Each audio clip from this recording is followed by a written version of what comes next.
आज हम बात करेंगे about deviation from ideal behaviour.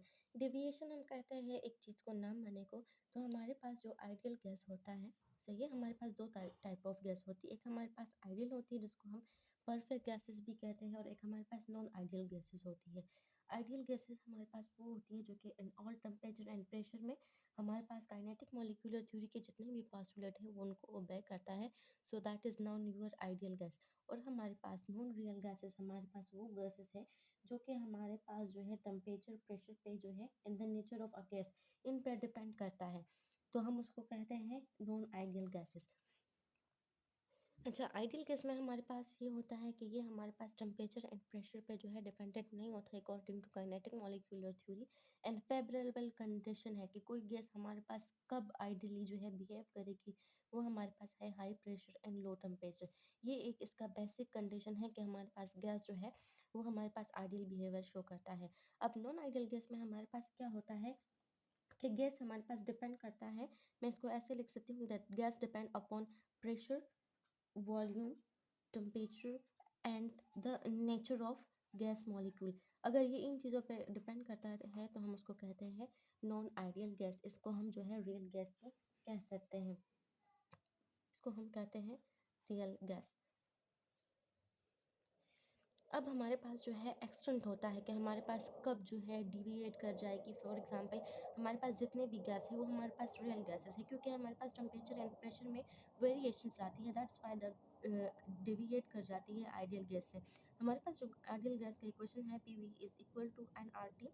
तो अगर इसको हम रीअरेंज कर दें तो आप लोगों के पास बनता है P V is equal to n R T. N मेरे पास है नंबर नेचर ऑफ गैसेस, और हमने एवोगाड्रो लॉ में पढ़ा था कि हमारे पास जितने भी कंटेनर होंगे उसमें हमारे पास सेम नंबर ऑफ मॉलिक्यूल है, तो हम एन को कंसिडर करते हैं एज अ वन। सो आपका इक्वेशन बनता है P V is equal to R T. तो दिस वन हमारे पास जो ये डेरिवेशन बनी है हम इसको कंसिडर कर सकते हैं एज अ जेड। तो जेड हमारे पास क्या होता है, ये हमारे पास इसको हम कहते हैं कंप्रेसिबिलिटी फैक्टर।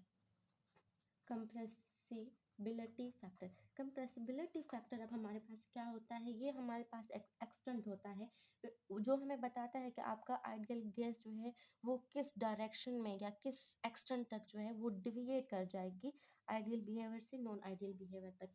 अब हमारे पास क्या होता है कि अगर z की वैल्यू हमारे पास जो होती है 1 आती है, इसका मतलब है कि ये आप लोगों के पास जो है आपका आइडियल गैस है। इसका मतलब है अगर ये मेरे पास आइडियल होता है तो ये है हमारे पास independent of temperature and pressure, यानी टेम्परेचर एंड प्रेशर का हमारे पास इस पर कोई इफेक्ट नहीं आएगा। अब हमारे पास क्या होता है, the deviation from ideal behavior of ideal gases will be determined by the value of z by greater or less than 1। अब हमारे पास जो रियल गैसेस की अगर हम एग्जांपल पढ़ेंगे, so that must be deviated.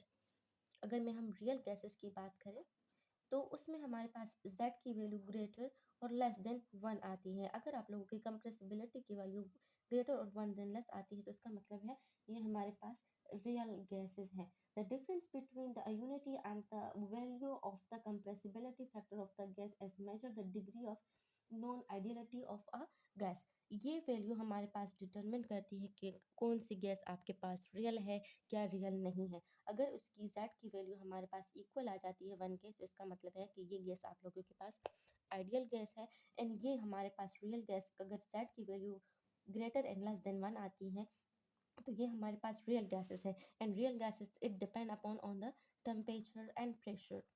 ये हमारे पास टेम्परेचर एंड प्रेशर पे जो है ये इफेक्ट करेगा। सो ये था आप लोगों का small lecture on the deviation from the ideal gas behaviour, कि आप लोगों के पास कैसे जो है एक आइडियल गैस जो है वो रियल गैस में जो है कन्वर्ट हो जाती है।